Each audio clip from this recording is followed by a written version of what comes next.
Hasan Nasrallah के मारे जाने पर आंसू बहा रही हैं, रो रही हैं, परेशान हैं, अपने जो चुनावी कार्यक्रम है वो रद्द कर रही हैं। 1 तारीख को जम्मू कश्मीर में तीसरे फेज की वोटिंग होनी है, लेकिन उससे पहले जो उनको चुनाव प्रचार करना था उसको उन्होंने कैंसिल कर दिया है। वो साफ लिख रही है कि मैंने अपने सभी चुनावी कार्यक्रमों को कल कैंसिल कर दिया है, क्योंकि जो लोग शहीद हुए हैं, जिन लोगों को मारा गया है, इंक्लूडिंग हसन नसरुल्लाह, जिन लोगों की शहादत हुई है, उनके लिए उनको श्रद्धांजलि देते हुए मैं अपने कार्यक्रमों को रद्द कर रही हूं। जरा विस्तार से आपको बताती हूं कि क्या कहा है महबूबा मुफ्ती ने। महबूबा मुफ्ती जो बार बार कह रही हैं कि वो पूरी तरह से परेशान हैं, वो इसलिए परेशान हो गई हैं क्योंकि हसन नसरुल्लाह समेत कई लोगों की शहादत हुई है, कई लोग, वो लोग जो आतंकवादी हैं। अब एक तस्वीर आपको दिखाती हूं कि क्या महबूबा मुफ्ती अब खामनेई की राह पर आगे बढ़ चुकी हैं, क्योंकि एक तरफ महबूबा मुफ्ती भारत के मुसलमानों को भड़काने की कोशिश कर रही हैं और कैसे दुनिया भर के मुसलमानों को भड़काने की कोशिश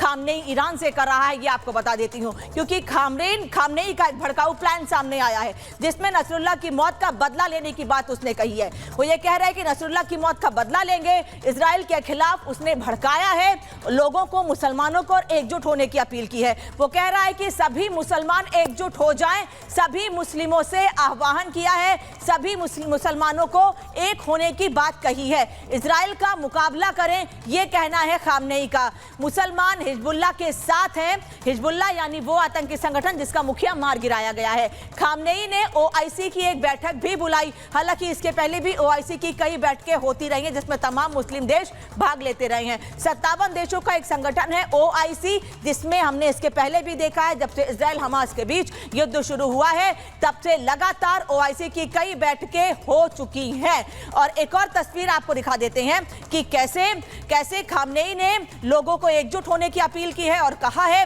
कि सभी लोग एक साथ आ जाएं, दुनिया भर के सभी मुसलमान। केवल उसने लेबनान या ईरान के मुसलमानों को अपील नहीं की है, बल्कि दुनिया भर के मुसलमानों से अपील की है कि मैं आप लोगों को ये ऑफर करता हूं, मैं ये कहता हूं कि अपने रिसोर्सेज को, अपने असिस्टेंसेस को, सभी चीजों को साथ लेकर आप एक साथ आ जाइए और ये बता दीजिए कि दुनिया भर के मुसलमान कैसे नसरुल्लाह को श्रद्धांजलि देने के लिए एक साथ आ रहे हैं और पूरी दुनिया को जवाब देने के लिए तैयार है। तो क्या ये लोगों को भड़काने की कोशिश है? ये सबसे बड़ा सवाल है। आज महाभारत में इसी पर बात करेंगे, लेकिन उसके बाद एक तस्वीर आपको दिखा देती हूं। वही ईरान, जो ईरान के बड़े नेता हैं खामनेई, वही ईरान की राजधानी तेहरान में कुछ ऐसी तस्वीरें भी सामने आई हैं जहां पर लिखा गया है हिट देम इजराइल, और उन्होंने कहा है हिट देम इजराइल, यानी कि इजराइल उन लोगों को मारो जो लोग माहौल बिगाड़ रहे हैं, जो लगातार कुछ लोगों को टारगेट कर रहे हैं, उन लोगों को मारो और हम आपके साथ हैं। ये ईरान की राजधानी तेहरान में लोगों ने पोस्टर लगाए हैं और ये बताया है कि कैसे हम सभी लोग एक साथ, हाँ, हम लोग आपके साथ हैं इजराइल। जब आप नसरुल्लाह जैसे लोगों को, जब आप हिजबुल्लाह जैसे संगठन को मारने के लिए आगे बढ़ते हैं तो ईरान के लोग भी आपके साथ हैं। ये वही ईरान है जहां से लोगों को, मुस्लिमों को एकजुट होने की अपील की जा रही है। अब आज की आपको एक और बड़ी तस्वीर दिखा देते हैं, नसरुल्लाह का शव। ये नसरुल्लाह का शव है जिस जगह पर नसरुल्लाह को मारा गया है, जिस इमारत में नसरुल्लाह रह रहा था, जिस इमारत में नसरुल्लाह रहकर हिजबुल्लाह को मजबूत करने की कोशिश कर रहा था और ज्यादा आतंकी संगठन को बढ़ावा देने की तैयारी कर रहा था, उसी इमारत में कैसे एयर स्ट्राइक करके, बॉम्ब गिराकर हिजबुल्लाह के चीफ कमांडर नसरुल्लाह को मार गिराया गया है। तो एक तरफ दुनिया भर के मुस्लिमों को एक होने की कोशिश की जा रही है, ओआईसी की बैठक बुलाई गई है, तो वहीं दूसरी ओर ये तस्वीरें जो पुष्टि करती हैं हसन नसरुल्लाह के मारे जाने की, और इन्हीं तस्वीरों के सामने आने के बाद लोग सवाल खड़े कर रहे हैं। कौन लोग? भारत के नेता, भारत के वो नेता जो खुद को मुस्लिमों का रहनुमा होने की बात कहते हैं, लेकिन क्या उन्होंने सही मायने में मुसलमानों के लिए एकजुट होकर कोई काम किया है?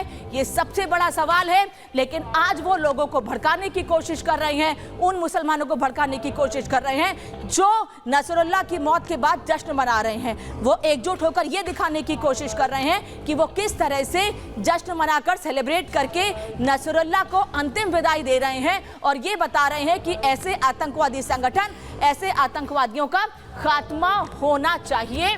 ये सबसे ज्यादा जरूरी है और इसीलिए ये बड़े कदम उठाए जाने हैं और आने वाले समय में ऐसे ही आतंकवादियों के खात्मे के लिए कदम उठाए जाते रहने चाहिए। और मेहमान इस वक्त बातचीत के लिए मेरे साथ जुड़ रहे हैं, स्टूडियो से भी मेहमान ने परिचय करा दूं आपका, लेकिन उससे पहले आपको बता दूं मैं जनरल जीडी बख्शी इस वक्त मेरे साथ जुड़ रहे हैं, colonel Shailendra Singh defence expert studio से मेरे साथ जुड़ेंगे, अंबर जैदी सामाजिक कार्यकर्ता है, सोशल एक्टिविस्ट है, मेरे साथ जुड़ रही हैं, अहमद अयाज साहब जुड़ रहे हैं, राजनीतिक विश्लेषक, और प्रेम कुमार जी मेरे साथ जुड़ रहे हैं स्टूडियो से, वरिष्ठ पत्रकार। आप सभी लोगों का बहुत बहुत स्वागत है। जनरल बख्शी, सबसे पहले आपसे समझना चाहूंगी कि वो आतंकवादी जिसको मार दिया गया है, दुनिया के कई देश जिसके कदम से, जिसके आह्वान से, जिससे लोगों को भड़काने से परेशान थे, उसको खत्म कर दिया गया है, उसके समर्थन में भारत में आवाज उठ रही है, भारत के नेता आंसू बहा रहे हैं। देखिए, ना सिर्फ भारत के नेता, आप देखें बहुत सारे लोग इस बहती गंगा में हाथ धोने की कोशिश कर रहे हैं। वो लोग इस फिराक में हैं कि इसका पूरा जो है फायदा, पॉलिटिकल फायदा वो उठाएं, अपनी रोटी सेकें इसके ऊपर, इस आग के ऊपर।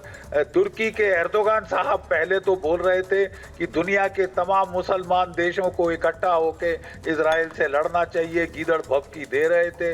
ईरान से अभी आवाजें आ रही हैं और हमारे देश में एक तबका है जो कि उनको लगा कि राजनीतिक रोटियां अब इस पे सेंक ली जाए।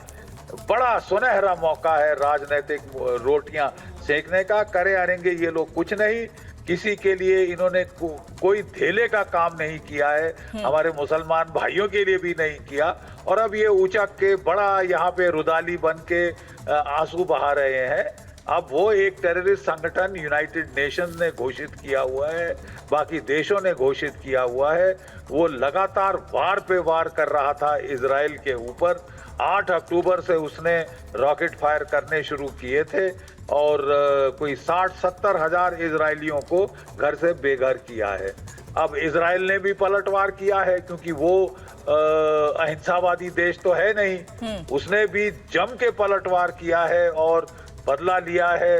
कितने सारे टॉप कमांडर हिजबुल्लाह के मार दिए हैं, प्रीएम्प्टिव अटैक्स किए हैं, जहां जहां रॉकेट्स डिप्लॉय किए थे फायर करने के लिए, इसके पहले कि वो फायर कर सके, उनको निस्तनाबूत कर दिया है। इंटेलिजेंस पेनिट्रेशन हिजबुल्लाह की कंप्लीट है, टोटल पेनिट्रेशन है। और लोग अंदाज लगा रहे थे कि जवाबी कार्रवाई में जो हिजबुल्लाह है वो कोई 1500-2000 रॉकेट प्रतिदिन फायर करेगा। 200-300 से ज्यादा रॉकेट वो फायर नहीं कर सका है।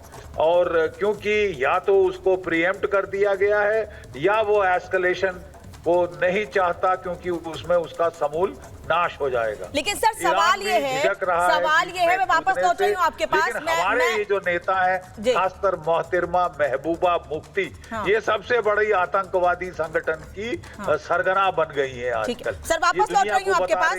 प्रेम कुमार जी, मतलब क्या इस तरह के आह्वान से, अपने चुनावी कार्यक्रम रद्द कर देने से आप क्या दिखा रहे हैं, क्या दिखाना चाहते हैं? आप ये बताना चाह रहे हैं कि भारत के मुसलमान उस आतंकवादी के साथ खड़े हैं जिसने कई लोगों को नुकसान पहुंचाया है, जिसने कई लोगों की जान ली है, कई मासूम लोगों को मारा है, ये दिखाने की कोशिश की जा रही है ऐसे बयानों से, ये कार्यक्रम रद्द करके? चुनाव है इसलिए। देखिए, एक बात तो है कि जो राजनीतिक निर्णय चुनावी फायदे के लिए उन्होंने लिया है, वो तो उनको लगता है कि फ़ायदा होगा तभी लिया है। और ऐसा क्यों है? तो जिसको हम आतंकवादी बोल रहे हैं, जिसको यूएन आतंकवादी बोल रहा है, तो इसमें कई बातें हैं। इजराइल और फ़िलिस्तीन के झगड़ों के बीच में ये अंग्रेज़ों का पैदा किया हुआ समस्या वहाँ भी है, जैसे यहाँ इंडिया पाकिस्तान कश्मीर सब देखता है, वैसे ही वहाँ भी वो लड़ाई है। अब उसमें यूएन ने कुछ रेजोल्यूशन लिए, इजराइल ने कभी माना नहीं। तो आज ये है कि देश में दो धाराएं दुनिया में हैं, हमारे देश में भी हैं, कि एक फ़िलिस्तीन के साथ, एक इजराइल के साथ। कोई किसी को आतंकवादी कहता है और उसी को कोई धर्म के लिए लड़ने वाला, इस्लाम के लिए लड़ने वाला भी कहता है। मैं कहता हूँ दोनों तरह की धाराएं। लेकिन हम क्या विदेश में घट रही घटना के लिए, किसी हिजबुल्लाह के लिए, किसी नजरुल्लाह के लिए, जो भी है विदेश के किसी व्यक्ति के लिए, हम क्या अपने देश की नेता को आतंकवादी कहेंगे? नहीं।